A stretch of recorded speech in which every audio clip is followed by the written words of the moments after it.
We are not in these jobs to be popular. We are here to do the right thing, and I will do the right thing. We must sort this thing out. Honorable members, hapa lazima tukubaliane. We have to sort this thing out. So, Golosh, I am sorting it out. That's what we are trying to do. I wish this gentleman was cooperative in the manner in which the facts are clear to him. And as I told you, Mr. Chairman, I will bring the file to you so that you peruse it yourself and see what we are talking about. It is not right that when we are trying to make a genuine effort, we are being called lords of impunity, that we are making the wrong mistakes and so on and so forth. None of these, even our colleagues in the media who are reporting this matter, none of them has gone through the facts that we are putting before them. None of them has asked the very basic questions. Now, I want to see what the Law Society of Kenya is going to do, and the judiciary, now that the officers have actually lied on oath, filed affidavits in court lying. As for the relations between us and the judiciary, I want to say this. The spokesperson for the executive branch of government by constitution and by practice is His Excellency the President. I don't have powers to be a spokesperson for the executive branch of government, but I can make this observation. From this experience and the experiences we've had in the past, we are in a unique place, and you, more than any members of parliament, because you are the security committee, need to know this. Our sector is the one that is affected most by some of the decisions that are made when they are not balanced. Why are we so bothered about the checks? The Constitution expects us to uphold checks and balances. Why are we not bothered about the balances? A clique of judicial officers, that's why I would not say, I would be very honest and say, this is not about the judiciary. It is about a clique of judicial officers who have gotten into an unholy relationship with a clique of activist lawyers and oppositionist civil society people, with the intention of humiliating the government, stalling the government, embarrassing the government, and making it impossible for the government to perform. I want to give you data. You tell me yourselves as members of parliament. When I came here before, I told you, on the crackdown on illegal machines, gambling, you are the ones who represent the people of Kenya, the children of Kenya. You know what this nonsense has done to our children in the villages. I have over 26 court orders, served all over the place. No judge, no magistrate is calm enough to say, go serve PS Kibicho, come before me, so that you argue your case. On crackdown on illicit brews, I don't know how many court orders. I've stopped the count. Served on county commissioners, regional commissioners, chiefs, everybody. You can actually sell poison in this country because all you need is to go to court and get a court order and put it on your door and sell poison in this country. And no one says, go serve the PS, let us listen, let us hear the two of you so that we understand what the truth is. That's what I'm saying. It's a clique of judicial officers. It's not about the judiciary. Our judiciary has got some of the finest people in the country.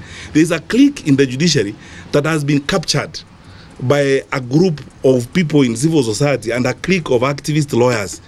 And they are riding roughshod. Have you wondered, members of parliament, because you have the burden of leadership, have you wondered, in the last 3 years, one civil society activist in Kenya has obtained nearly 30 court orders, ex parte, 30 court orders, ex parte, from the court.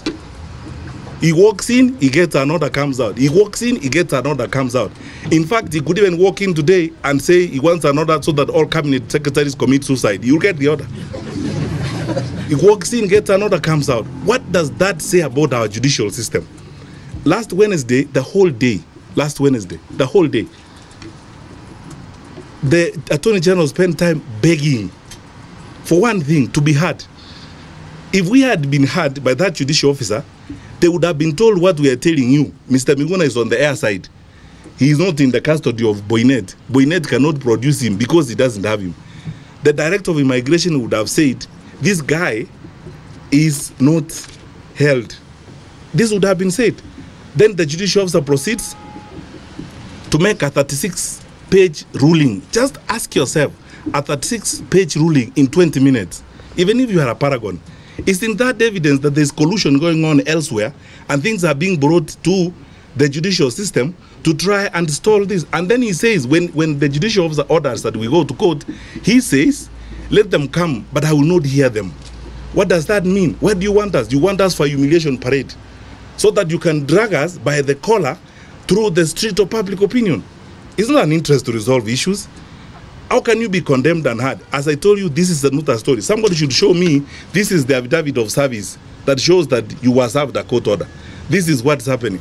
There is an evil clique of judicial officers working with activist lawyers and elements in the civil society who are determined to make sure that the executive branch does not function.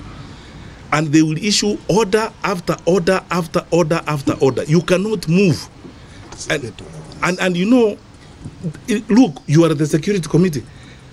If Boineti receives an anticipatory order, you know, you prepare to commit a crime, then you go to court and come up with an anticipatory order.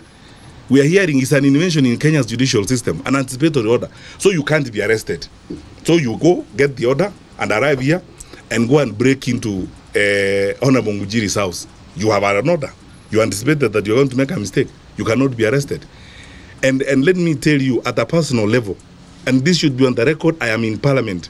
I witnessed this when I was in the Ministry of Education. Until Justice Mumbi Ngugi saved us in the education sector, we had about 30-something court orders served left, right, and center. You can't have a school board, you can't have what?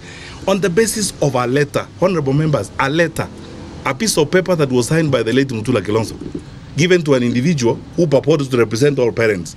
And he walked around the country collecting money. He has orders in Machakos, orders in Kakamega, orders wherever, Garissa, nothing moves. So, I don't know what you can do, and I can't prescribe, because you are as much government as we are. We are equal, we are at bar.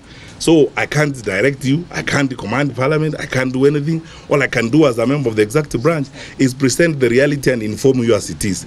And you, more than anyone else in the security sector, to look into this and see how best this will facilitate or inhibit the management of security in the country. Because if you give an anticipatory order to a criminal, Boynet is not going to arrest the criminal. And if you follow, those anticipatory orders are being given by a certain clique of judicial officers. Not all judges who do them. It's a certain group of judicial officers. And the lawyers who go to them, you can count them. And the civil society activists involved, you can count them. It's a collusion. It's a group of people who collude and do this kind of thing. When you listen, because a judge asked me from the Commonwealth last week, a judge rang me up when this was playing up. He's a friend of mine who knows me. He's a judge from a Commonwealth country. Asked me a question I couldn't answer. Asked me, when Justice Roslyn Abrili received this application that your guy is held at the airport, was the world going to come to an end if she said, serve the director of immigration and come before me tomorrow? Was the world going to come to an end? Because that way, the director of immigration would have explained what was going on. One, we can't arrest this guy, he's on the air side. Two, he's not in our custody, so we can't produce him. Three, receive a report from us. You should see the comments of the Kenya National Human Rights Commission, which have not been heard and have not been received in court. So you have one order issued on top of another order and so on and so forth. And it's like a race within this clique of judicial officers. It's like a race on who can humiliate the executive more, who can embarrass the executive more. The more you can injunct the executive, the more you can stall the executive, the higher the officials you can embarrass, the more heroic you become. That's all I can say on that point. And lastly, the point is this, honorable members. I'm not able to comment on what Honorable Tuchu said because I didn't see the full program. So I didn't understand the full context in which he said what he said. So it would be unfair, and again is the principle of collective responsibility, to comment on a reported matter. I would need to see the whole thing so that I'm able to respond to that issue. And then lastly, the issue of going public. You know, we can't go public on everything we do every day. We try to work as diligently as we can and hope that other people will also not only do their work, but will also be honest enough in the manner in which they conduct themselves. Tell me one thing, honorable members as leaders, why wouldn't you want to hear the government? Why on earth wouldn't you want to hear the government on a weighty matter like this? You make final orders, and when the Attorney General comes before you, you say you don't want to hear the Attorney General. When the Attorney General begs and says the Minister and the Inspector General are at the GSU parade, you say the GSU parade is not that important. When they say they have not been served, you say, I've been on TV the whole morning. I was expected to be watching TV at the GSU parade so that I know what has happened. Thank you. Thank you.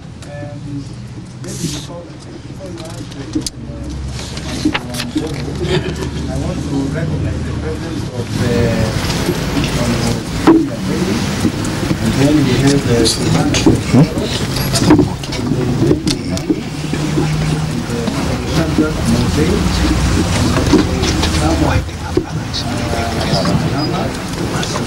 It's okay. You see now, I'm done. But I think we made the point. Yeah, that's it.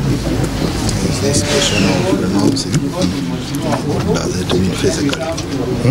Whether it means speaking the documents back. Renouncing. You will respond to that. Before that, before there's one question which is supposed to be asked by the PS musician. Renouncing. Yes. And I want the CS as explained. That court orders in which the state government the hosting, they tie down the government law, not the government, and they are not good for the country. They really hold back the country. I think we have to sit down and see how we can get it. It shows even and patriotism, even make it. Yeah. Not for the country, they are for the if you ask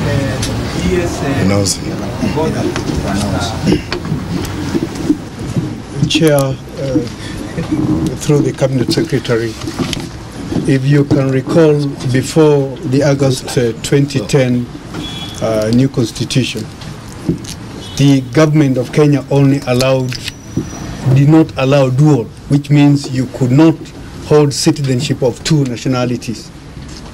It was therefore deemed that anybody who had acquired citizenship of another country at that time when dual was not allowed, it does not mean that he lost his birthright, but at that stage he was deemed to have actually gained the citizenship of the other country but lost the other one. But there was also a provision, a rider onto it, that you can regain it. And that's why the Cabinet Secretary has clearly said that even those people who are overseas today, regaining is even online. You do the regaining by applying the relevant forms, you send them to the Department of Immigration, and that is now compiled and forwarded for the CS to now endorse. And then once you regain, you'll go back to now get your ID. So ideally, the ID Miguna has today is actually an invalid document.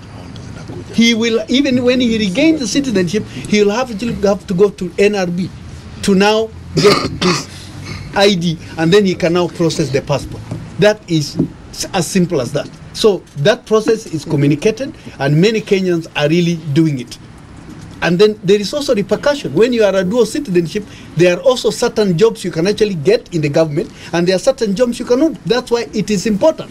Even after the 2010 constitution, when you are a dual, you are supposed to declare so that the government will know where to engage you. I mean, you may probably not be engaged in security because you are a person who is two-legged. So we cannot really entrust you with a number of things. So there is also a rider to that when you become a dual citizen. So I think that is the only way I can explain it, Chair. Yeah, thank you very much, Gordon. The way I'm learning from Gordon is that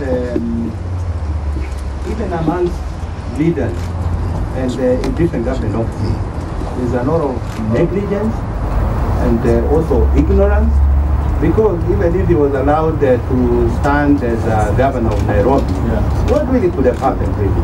You know? There's a lot of negligence, issuing documents which are not supposed to be issued. Allowing people to be doing things which are not